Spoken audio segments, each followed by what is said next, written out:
बच्चों, पाठ्य पुस्तक दूरवा की द्वितीय पाठ न्यग्रोध वृक्षय के प्रश्नोत्तर में सबसे पहले हम देखें। हमारा प्रथम प्रश्न कहता है एक पदेन उत्तरम लिखत, अर्थात आपने पिछली कक्षाओं में पढ़ा एक पदेन उत्तरम लिखत, एक वाक्य में उत्तर दीजिए, एक पद में उत्तर दीजिए। ठीक है। पहला कहते हैं ये क ग्रामे कह वृक्षः आसीत्, गाँव में किसका वृक्ष था, गांव में कौन सा वृक्ष था। उत्तर आप क्या लिखेंगे। आपने कहा कि सर गांव में बरगद का वृक्ष था। उत्तर आप एक वाक्य में क्या देंगे, एक पद में क्या देंगे, न्यग्रोध वृक्षः। ठीक है। दूसरा प्रश्न आता है के मार्गायासं परिहरन्ति स्म, के मार्गायासं परिहरन्ति स्म। ठीक है। कौन रास्ते की थकान को दूर करते थे। तो आपने पढ़ा था अध्याय में कि राहगीर उस वृक्ष के नीचे बैठकर रुककर विश्राम कर अपने मार्ग की थकान को दूर करते थे। तो आपका उत्तर आएगा यहाँ पे पथिका, जिसे राहगीर भी कहते हैं। ठीक है। तीसरा प्रश्न आता है कस्य ध्वनि अंतरिक्षम अस्पृशत, किसकी आवाज ने अंतरिक्ष को स्पर्श किया था। ठीक है। किसकी आवाज ने अंतरिक्ष को छुआ था, अंतरिक्ष को स्पर्श किया था। तो आपने अध्याय पढ़ा था कि जब कौआ जोर जोर से चिल्लाता है, सबको पुकारता है, सबको बुलाता है, तो उसकी आवाज़ अंतरिक्ष तक जाती है, अंतरिक्ष को छूती है। उत्तर आएगा हमारा काकस्य, कौए की आवाज़। ठीक है। अगला प्रश्न आता है चौथा प्रकृति दत्तः वरः कः, प्रकृति के द्वारा दिया गया वरदान क्या है। हमने अध्याय में पढ़ा था कि प्रकृति के द्वारा दिया गया वरदान हमारे वृक्ष हैं, पेड़ पौधे हैं। तो उत्तर आएगा हमारा वृक्षः। अगला प्रश्न आता है तरोपत्राणि खादन कः नंदति स्म। ठीक है। तरोपत्राणि खादन कः नंदति स्म, वृक्ष के पत्तों को खाते हुए कौन प्रसन्न हो रहा था। तो आपने पढ़ा था कि एक बकरी का बच्चा पेड़ के नीचे आया और वृक्ष के पत्तों को खाकर प्रसन्न हो रहा था। तो आप लिखेंगे अजापत्राः। ठीक है। ये हो गया हमारा एक पदेन उत्तरत। अब दूसरा प्रश्न आता है एक वाक्येन उत्तरत। ठीक है। एक वाक्येन उत्तरत, एक वाक्येन उत्तरम लिखत।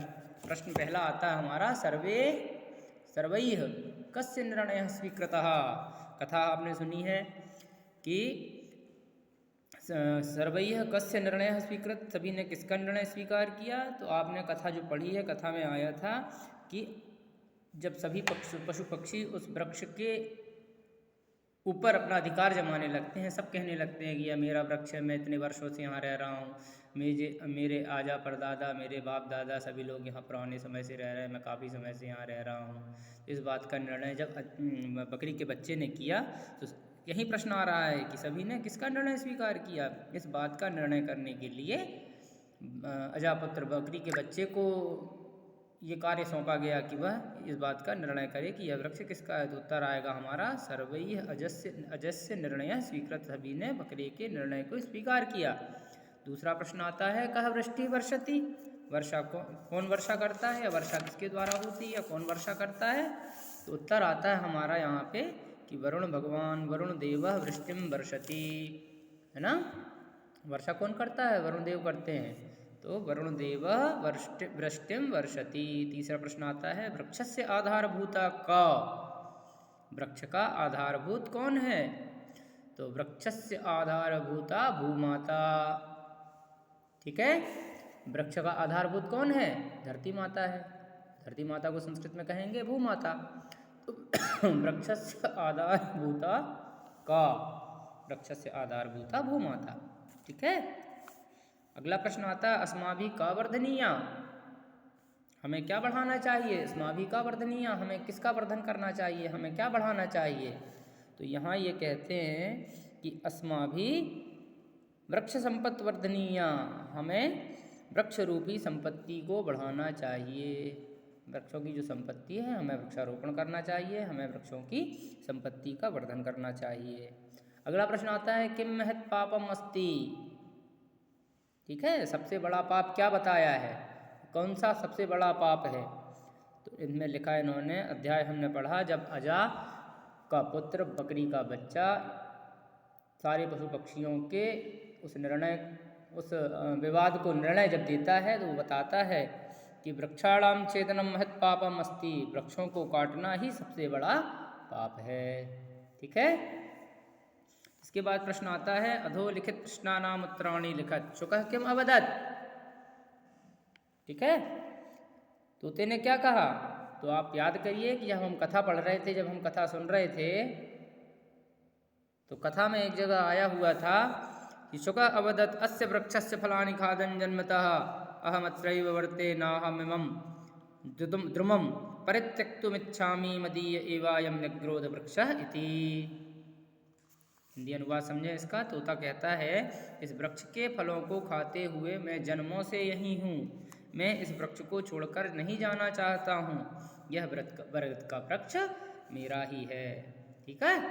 इसके बाद दूसरा प्रश्न आता है, कीटः किम प्रत्यवदत्, कीड़े ने क्या कहा? अब आप याद करिए, जब हम कहानी सुन रहे थे, जब हम ये कहानी पढ़ रहे थे, तो कीड़े ने क्या कहा था? उस वृक्ष पर अपना अधिकार जमाते हुए कीड़े ने कहा था, मदीयैः अर्भकैः सार्धम अहम बहुवर्षेभ्यः अत्रैव उषितवानस्मि अतोऽयं वृक्षः ममैव इति। कीड़े ने कहा था, अपने पुत्रों के साथ मैं वर्षों से यही निवास कर रहा हूँ, इसीलिए यह वृक्ष मेरा है। तीसरा प्रश्न आता है, वृक्षच्छेदन विषये काटच्छेदकः किम अवदत्, वृक्ष को काटने के विषय में लकड़हारे ने क्या कहा?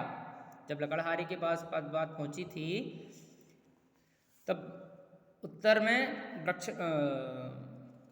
लकड़हारे ने क्या कहा था? वृक्षच्छेदन विषये काटच्छेदकः अवदत् पूर्वम अहम वृक्षान् छिन्दिम स्म अधुना तादृशे कुत्सिके कर्मणि न व्यापारयामि वृक्षाणां छेदनं महत् पापमिति मया अधिगतमस्ति अतः निक्रोध वृक्षस्य छेदनम अहम न करिष्यामि इति। वृक्षों को काटने के विषय में लकड़हारे ने कहा था, पहले मैं वृक्षों को काटता था, परंतु अब वैसे निंदित कार्य मैं नहीं करता हूँ, मैं ऐसे निंदित कार्यों में नहीं लगता हूँ। वृक्षों को काटना बहुत बड़ा पाप है, यह मैंने जान लिया है, इसीलिए बरगद के वृक्ष को काटने का काम तो मैं नहीं करने वाला, या मैं इस कार्य को नहीं करूँगा। इन 3 प्रश्नों के उत्तर आज हमने आपको बताए। इन प्रश्नों को जिन छात्र छात्राओं ने अपनी कॉपी में, अपनी उत्तर पुस्तिका में नहीं लिखे हैं, वे इन उत्तरों को अपनी उत्तर पुस्तिका में लिखें, उन्हें याद करें और अपने अध्ययन को जारी रखें। बेटा, आज के इस वीडियो में हमने द्वितीय पाठ निग्रोध वृक्ष के 3 प्रश्नों का अध्ययन किया, उनके उत्तरों को समझा। अगले वीडियो में हम इसी अध्याय को पुनः आगे बढ़ाएंगे। तब तक के लिए घर पर रहें, सुरक्षित रहें, स्वस्थ रहें, अपना ध्यान रखें, अपने परिवार का ध्यान रखें।